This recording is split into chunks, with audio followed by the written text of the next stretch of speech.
अकबर बीरबल की मज़ेदार कहानियाँ। चलिए शुरू करते हैं। बहुत सालों पहले की बात है जब राजा एक दूसरे को संदेश के साथ ही कुछ पहेलियाँ भी भेजा करते थे। ऐसे ही किसी एक राजा का दूत सर्दियों के मौसम में एक दिन मुगल साम्राज्य के बादशाह अकबर के दरबार में पहुंचा। वह अपने साथ पहेली के रूप में पिंजरे में कैद एक निकली शेर लेकर के आया। राजा ने पहले के साथ एक पैगाम भी भेजा था। पैगाम में लिखा था कि क्या मुगल राज में कोई ऐसा बुद्धिमान है जो पिंजरे और शेर को छुए बिना शेर को बाहर निकाल सके। अब मुगल सम्राट अकबर सोच में पड़ गए। आखिर शेर और पिंजरे को हाथ लगाए बिना भला शेर को कैसे बाहर निकाला जा सकता है।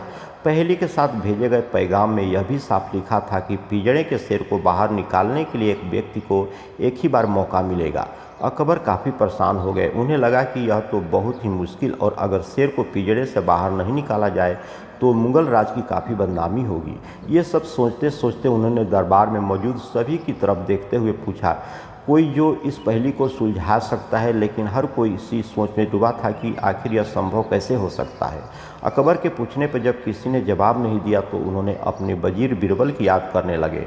जब सभा में मौजूद नहीं थे तब उन्होंने दरबान को भेज करके बीरबल को दरबार में बुलाया और आदेश भिजवाया। लेकिन अफसोस बीरबल किसी सरकारी काम से राज्य से बाहर गए थे। रात भर अकबर इसी सोच में डूबे रहे कि आखिर पहेली कैसे सुलझाया जाए।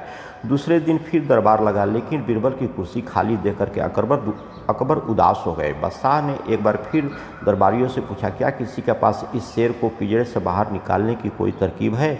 इतने में एक दरबान अकबर के आने का संकेत दिया। पिंजरे को शेर से निकालने के लिए कोशिश की लेकिन वो नाकामयाब रहा। दूसरे दरबार ने पहेली को सुलझाने के लिए एक जादूगर को बुलवाया लेकिन वो भी विफल रहा। कोशिश करते करते शाम होने आई तभी बीरबल दरबार में पहुंच गए। अकबर को परेशानी देकर के बीरबल ने पूछा, क्या बात है सम्राट, आप इतने परेशान क्यों हैं। अकबर ने तुरंत शेर से जुड़ी पहेली को बीरबल को सब कुछ बताया। अकबर ने बीरबल से पूछा, क्या तुम इस शेर को पिंजरे से बाहर निकाल सकते हो।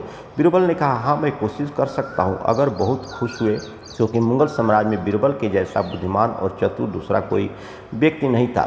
शेर को पिंजरे से बाहर निकालने के लिए बीरबल ने अकबर से कहा कि उन्हें 2 सुलगती हुई लोहे की छड़ और सरिया आवश्यकता होगी। शहनाज ने तुरंत इसकी व्यवस्था करने को कहा। जैसे ही बीरबल को लोहे की छड़ मिली तो उन्होंने पिंजरे को छुए बिना छड़ को अंदर पहुंचाकर उसे नकली शेर पर रख दिया। शेर लोहे की गर्म छड़ के स्पर्श हाथ पलते ही पिघलने लगा क्योंकि वे मोम के शेर था। देखते ही देखते पूरा शेर मोम के रूप में पिघल करके बाहर निकल गया।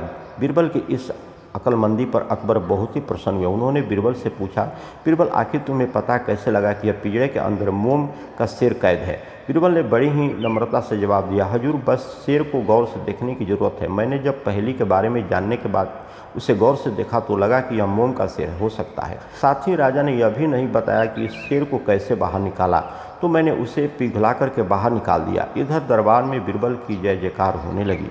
उधर संदेश और पहेली लेकर के अकबर के दरबार पहुंचा राजदूत अपने राज्य वापस लौट गया और बीरबल के इस कारनामे के बारे में राजा को बताया। कहा जाता है कि उस दिन के बाद से उस राजा ने ऐसी पहेली भेजना ही छोड़ दिया।